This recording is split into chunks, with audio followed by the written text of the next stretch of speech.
Grand Rising, afternoon greetings, and good night. Welcome to the Mr. Zen channel. And on my channel, I'll be doing reactions, reviews on a range of different topics. I hope you like the topics that I choose. Drop a comment, like, subscribe, and share the videos if this is your type of content. Alright, let's get into this video. First video on the channel. A crime topic. I like to, look into, watch some true crimes or even maybe some horrors based on some true crimes. But yeah, this video is by a channel called Dave Explains, and it's every mistake parents made that created serial killers. So let's check it out. Edmund Kemper. His mother told him no woman would ever love him, so he found a way to make sure they'd never leave. Edmund Kemper was just 8 years old when his mother started locking him in the basement every night. She said it was to protect his sisters from him. She called him a real weirdo, loud enough for him to hear through the walls. Whoa. She told him he reminded her of his father, and that was never a compliment. In the basement. By 10, Kemper had buried the family cat alive, then dug it up, then cut off its head and mounted it on a stick. At 14, he ran away to find his father, but his father had remarried and didn't want him. They shipped him off to live with his grandparents on a remote California ranch. His grandmother treated him the same way his mother had, constant criticism and constant control. On August... See, everywhere he's going, he's getting peer abuse, peer, like, no matter where, momsy, granny, no one knows, no mercy. There's no mercy nowhere. 27th, 1964, 15-year-old Edmund Kemper shot his grandmother in the head with a rifle. When his grandfather came home, he shot him too. When police asked why, Kemper said he wanted to see what it felt like to kill Grandma, and he killed Grandpa so he wouldn't have to find out. Kemper spent 5 years in a psychiatric hospital. Doctors said he was rehabilitated. They released him into his mother's care. The argument started immediately. Screaming matches so loud the neighbors called police. His mother told him he was worthless, that college girls would never look at him twice, that he disgusted her. Between 1972 and 1973, Kemper picked up 6 young female hitchhikers. He killed them all. But these weren't random victims. They were college students, the same women his mother worked with at UC Santa Cruz. The same. I don't know how, see, it's mad, crimes back in the day, and how some people would be committing mad crimes and still be out back on road in the next 3 years, 4 years. I'm like, it's crazy. Even nowadays, you still have that madness happening. But yeah, this Edmund Kemper, yeah, I think I saw a movie on him. Yeah, like the movie, like his rage, I'm seeing where it came from. The childhood is like, I'm telling you, man, it's like a seed, and depending on what you choose to water the seed with, is what the seeds are gonna actually change into. Wild. Same women she said would never want him. After killing one victim, Kemper buried her head in his mother's garden, facing her bedroom window. She always wanted people to look up to her, he said. Whoa. On April 20th, 1973, Kemper finally did what he'd been building toward his whole life. He killed his mother with a hammer while she was sleeping. He decapitated her and used her head as a dartboard. Then he called the police and turned himself in. The killings were over. He destroyed the thing that created him. Jeffrey Dahmer. See. So that means, like, literally all of those people could have been spared if he had like maybe a one-to-one or a therapy session with his mom. Alright, see, there's a lot of time you hear things like people mention, the term daddy issues. Mommy issues exist. Mommy issues exist, yes. Mothers got, like, sons and mothers, that's just as important as daughters and fathers, they go hand in hand.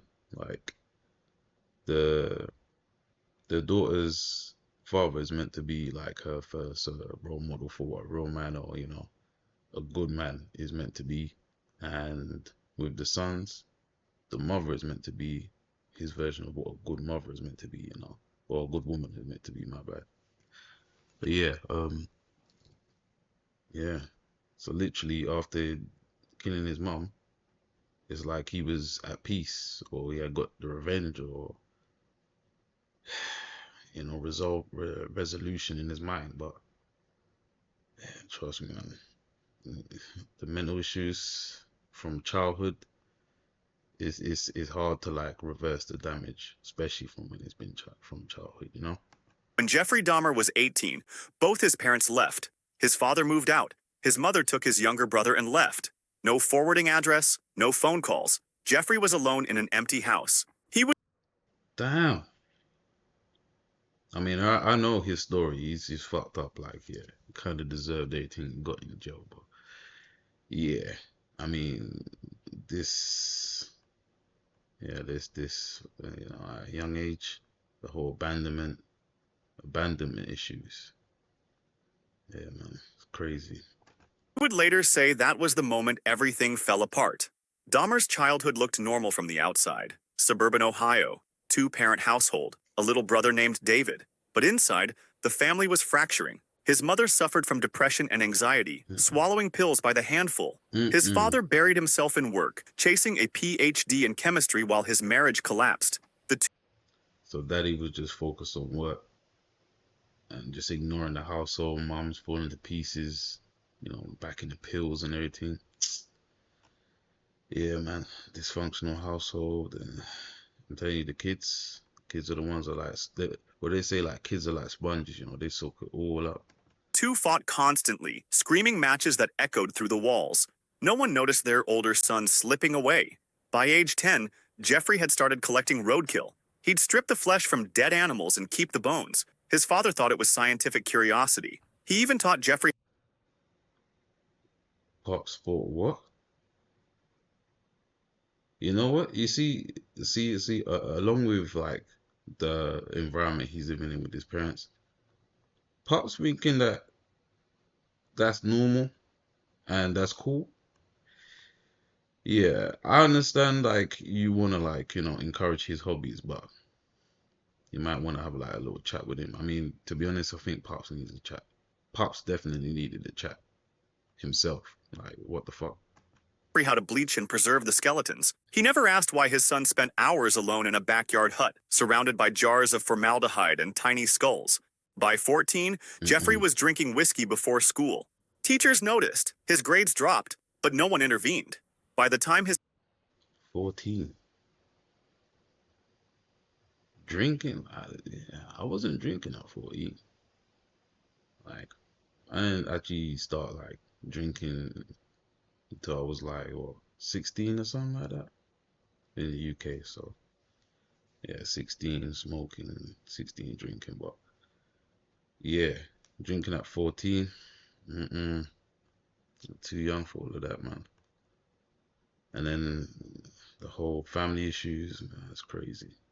His parents divorced, Jeffrey had already learned the lesson that would define his life. People leave. Everyone leaves. And there's nothing you can do to make them stay, unless you make sure they can't. Between 1978 and 1991, Dahmer killed 17 young men. He drugged them, strangled them, and kept their bodies for as long as he could. He posed them, photographed them, slept beside them. He later told investigators he wasn't trying to hurt anyone. He just didn't want to be alone. The only way I could keep them with me, he said, was if they couldn't leave. Dahmer was beaten to death in prison. Yeah. He got what he deserved. One of them kind of, yeah. It's some foul shit, man. I mean, yeah, he definitely had some issues, and there definitely should have been like some help for him, but after he passed a certain point, I don't know what to do with humans like that, Like rehabilitation, yeah, definitely, but it's wild.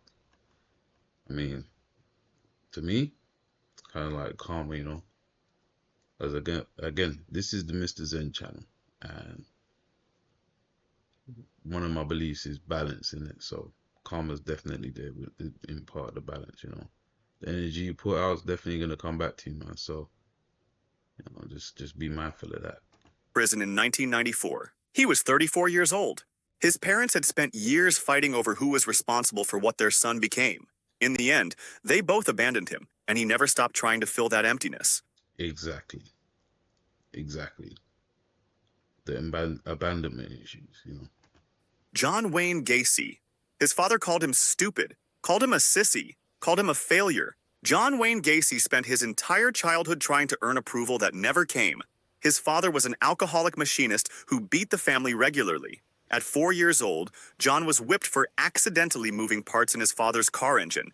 At 9, I said whipped at 8 years old. I mean, yeah, like you can have a bad kid, but whipped?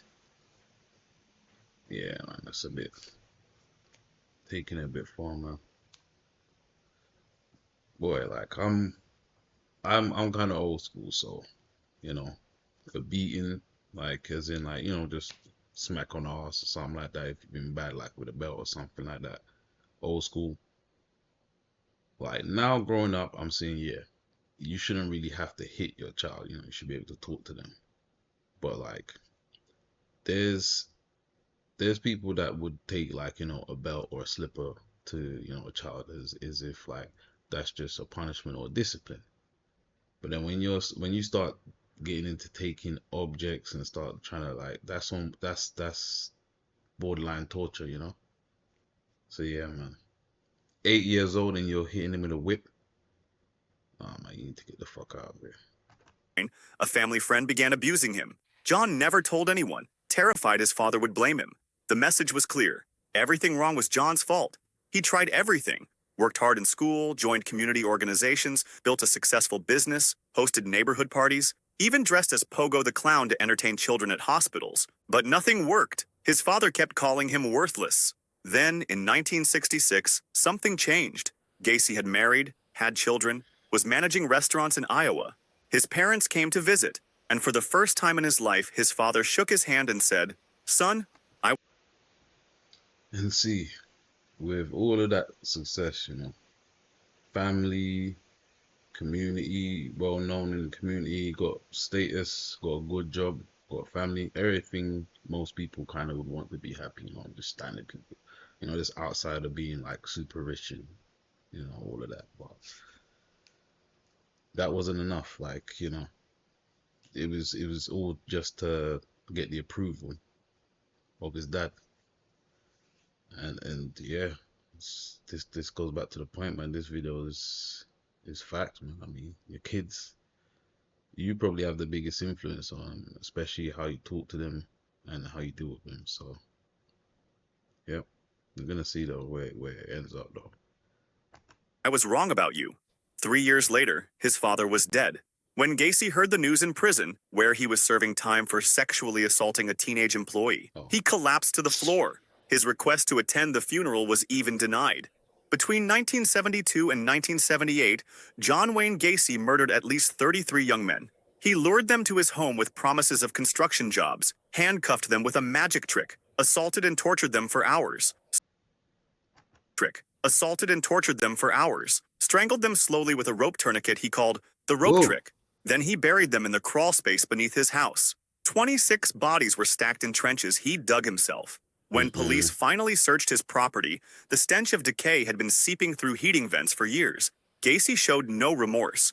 At trial, that is wild. Seeping through the vents for years. Can you imagine what that smelled like? Jeez. Decaying bodies for years. Mm-mm. And the fact that he could live in that house. See, there's definitely a screw loose or something. Some wires got crossed or something up there, because like living in a house with that smell. Yeah, yeah. Definitely the demon is active. The demon is active because like certain things that would just make an average human throw up and just these guys, no. he joked about his victims. He blamed an alter ego named Jack, said the dead were just male prostitutes and liars. He was executed in 1994. His father never lived to see what his son became, but every victim buried under that house was someone's child too, killed by a man still trying to prove he wasn't worthless. Imagine what his pops would have said if his pops was alive to see him carrying on like that.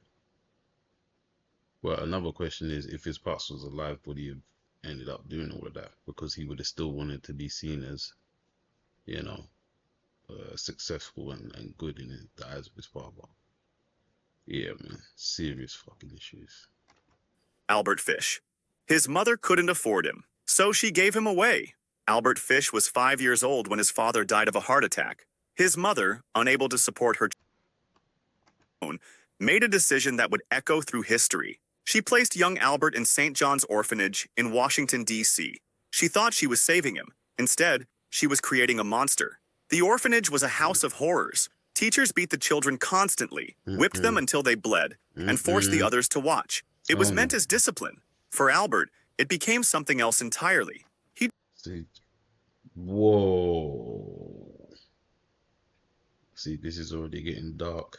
Like, real dark. I mean, real evil. He's finding. You already see. Look at his face. Why is he happy? Nah.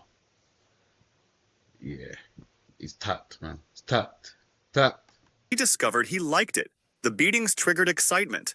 Watching other boys suffer excited him. Pain and pleasure fused together in his developing mind, wiring connections that should never have existed. By the time his mother finally retrieved him 5 years later, the damage was permanent. Fish spent the rest of his life chasing that feeling. As an adult, he embedded needles into his own groin. 29 were found lodged in his pelvis when doctors finally What's this like? S&M? Sadomasochistic or something like that? Where they like to self-inflict pain or in pain on others or something like that. What the X-rayed him. He beat himself with a nail-studded paddle. He soaked cotton in lighter fluid, inserted it into his body, and set it on fire. But his own pain wasn't enough. He needed to hear children scream. What? Between 1924 Oh. and 1928, Fish murdered at least 3 children. He strangled them, dismembered them, cooked them. He even sent a Oh no, yeah. The demon was. You see, like when they had that first animation where you saw that the monster was awakened. I want a monster that's a demon. Like you killing and eating children. Like that's some stuff that I would hear like in some old, like old English folklores. Fairy tale stories where the witch would be trying to cook. How's it? Hansel and Gretel, didn't she try to eat the children and put them in the oven and shit? Yeah, man. Some demonic works right there. letter to one victim's mother describing how he ate her 10-year-old daughter over 9 days. Every detail, every recipe. Psychiatrists identified 18 different sexual abnormalities in him, more than any case in medical history. Fish claimed God commanded him to sacrifice children, like Abraham with Isaac. The jury found him insane, but they executed him anyway. In 1936, Fish walked to the electric chair and reportedly helped position the electrodes himself. His last written statement was so depraved, his own lawyer refused to release it, calling it the most filthy string of obscenities I have ever read. The child his mother abandoned to save money had grown into America's most disturbing killer. Henry Lee Lucas. His mother dressed him as a girl, then she sold him. Henry Lee Lucas was born in What? Excuse me? Excuse me? Dressed him as a what and sold him? Your child? You see, and this is where you have demons having children that they turn into demons. And whoa, red flag. in 1936 in a one-room dirt floor cabin in Virginia. His mother, Viola, sold herself to strangers and made her son witness things no child should ever see. If he looked away, she beat him. Ah, no, see that you're doing things with the clients and you're making them watch. Like, what was the outcome of an input into a human being when you're going through that? Your mom dresses you up as a girl, then sells you to men, and then while she's selling herself, she makes you watch, and then beats you when you look away. I don't know what kind of mindset you'd have after that.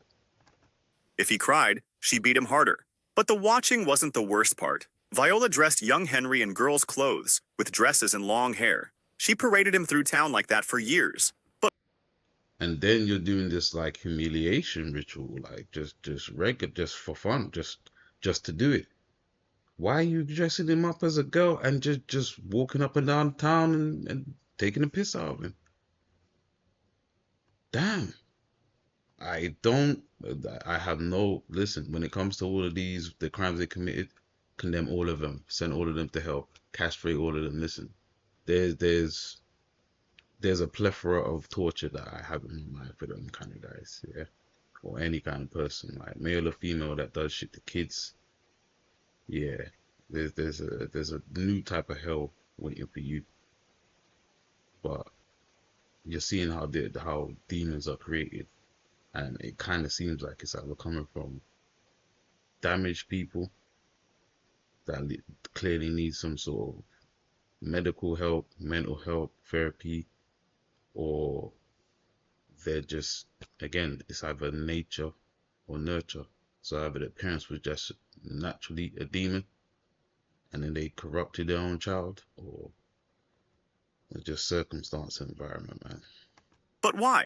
Because in this way she could sell him to her clients, to men, to women, to anyone willing to pay. His father was a legless Mm-mm. alcoholic who sold pencils on the street. He couldn't protect Henry. Oh He couldn't my even protect God. himself. One night, Oh trying my to God. escape the horror inside that cabin, he crawled outside drunk and froze to death in the snow. Henry And the pops, damn. Yeah, man, that's something that you know when they say there's a no hope stories, like that really seemed like a no. But the thing is, there's people that's been through things exactly like him and haven't snapped and gone crazy or done half the sick demonic stuff that he's done. In fact, there's a lot of people that have been through a lot of this trauma and abuse and stuff and haven't decided to take it out on other people, adults or children, you know. But yeah, man, like that kind of stuff, enough to break someone, you know. Crazy. was beaten constantly. When he was 7, his mother smashed a wooden plank across his skull. Oh He my spent God. days unconscious. When he was 10, his brother slashed his face with a knife. The wound got Whoa. infected. His mother ignored it until a teacher accidentally struck the damaged eye. It burst and had to be surgically removed. Henry learned that he was worthless, something to Oh. be used, sold, and discarded. In 1960, during a Christmas visit, his Mm, mother demanded he move back home to care for her. They argued. She hit him with a broom, mm, and he stabbed her in the neck. She mm. died instantly on the floor. Lucas was convicted of her. Then see, there you go. It boils up, boils up, boils up, and then one day, you know, there's he's gonna snap. It's reaching boiling point. Like he was facing abuse for how long, and then just pop. Boy, man, yeah, everything about his story is just, yeah, man, just fucked up. Mad. Look, people, before we get to the end of the video, I'm just saying, just be thankful for your situation. If you know, I know it may not seem like it's the best, but watching this video, I'm very thankful. You know, things may not be perfect. You may not have the best of the best, but you know, give thanks for what you do have. You know, but yeah, it's mad, man. Her murder and spent years in prison. When authorities released him early due to overcrowding, he warned them, "I'm not ready to go." They released him anyway. That same day, Lucas Mm-mm. killed a woman within walking distance of the prison gates, his gift to the people who set him free. Imagine the criminal telling you, "No, I'm not ready to go. You know, if I go outside, it's gonna be peak for anyone on the street. You know, any sort of member of the public here, it's gonna be peak. I'm not ready to go. Don't let me loose. You know." He goes out and literally kills a woman instantly. Who's to blame? The judicial system or the guards or you know the officers that let him out after he said he didn't want to be let out? Yeah, man, it's crazy. He was eventually convicted of 11 murders. He confessed to hundreds more, though many were later proven false. The truth of his body count may never be known. But one truth is certain. Long before Henry Yeah, man. So careful what you say to your kids. Careful what you say. You know how you treat them. Talks you have with them. You know, just be mindful of all that. But Have a blessed morning, grand rising. Have a lovely evening, and sleep well and good night. From Mr. Zen, bless.